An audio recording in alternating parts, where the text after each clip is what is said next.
He had a history of violence, running from cops and escaping from hospitals. Yet CHP chose to confront this armed suspect, surrounded by kids at day camp. An officer and hostage were shot, another hostage killed, and children traumatized. After he was caught, he escaped from a hospital again, prompting a 2-day manhunt. One suspect, 3 agencies, countless questions, and CBS 13 is getting answers. Responding to our CBS Sacramento investigation, the CHP released never-before-seen dash camera video from the initial moments. For months, the CHP claimed that video didn't exist, and local police are still refusing to release full body camera video from that shootout. It has many asking, what are they hiding? So, of course, Julie Watts investigates the public's right to see the footage and the questionable law enforcement claims. Officer down. CHP officer is hit. 39 seconds. That's all the video law enforcement has been willing to release from a multi-agency officer-involved shootout at a public park surrounded by city-run day camps. An officer and a hostage were shot, another hostage killed, and a community was traumatized. For 7 months, we've been fighting for answers and access to the full video from that day. The shootout began with a controversial decision by Highway Patrol to serve a planned high-risk search warrant to an armed felon at a public park during the peak of spring break without notifying local police. The suspect is in custody. It ended with local law enforcement coming to CHP's rescue.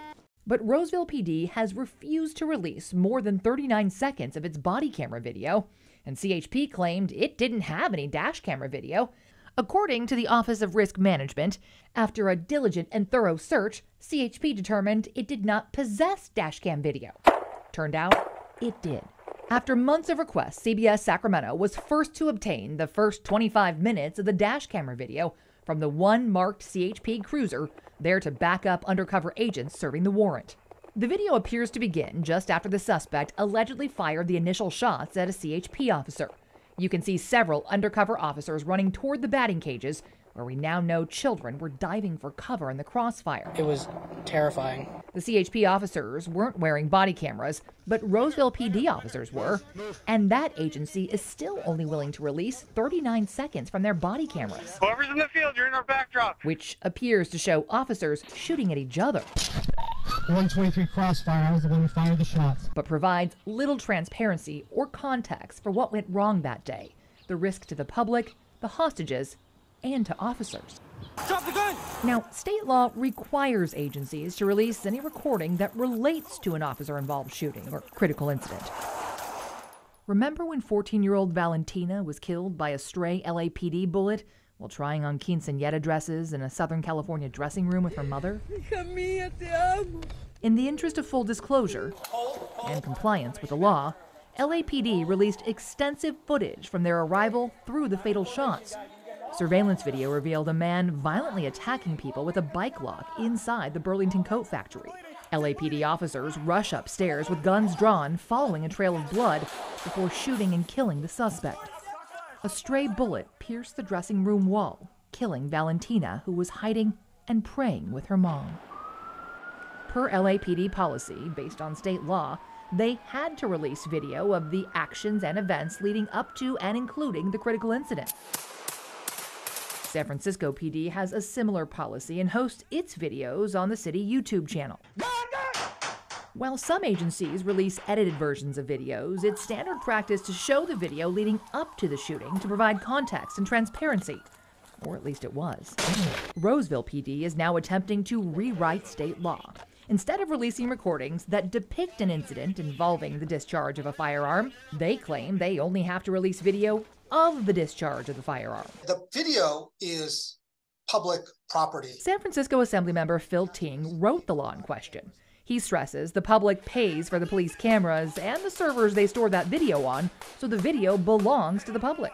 They're arguing that under your legislation, they're only required to release the 39 seconds when the bullets actually left the gun. When you drafted this legislation, did you intend to define the critical incident as only the moments of the discharge of the firearm? Absolutely not, because if that was the case, that would have been written into law. In order to provide transparency, you need to know what's happening leading up to the confrontation.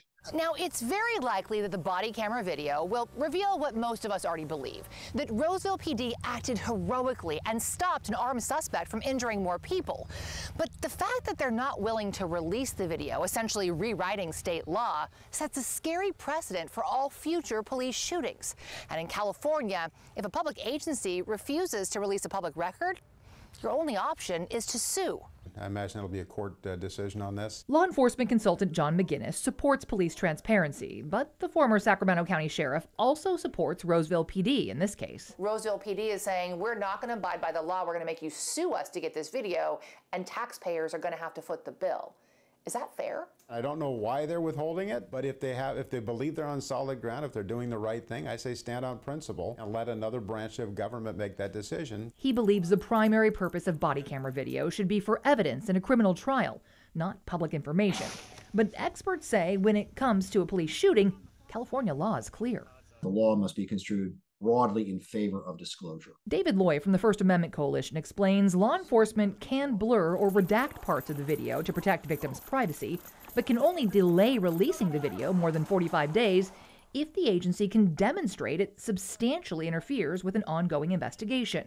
But Roseville PD isn't arguing that.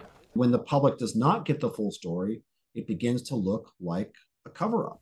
According to Roseville PD, officers fired roughly 30 rounds at the park that day, most by CHP, adding the agency is confident the suspect fatally shot the victim.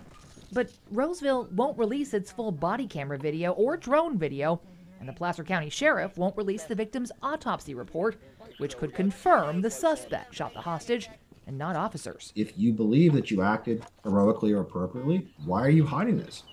And especially in this case, We've got a civilian out in the field with the dog.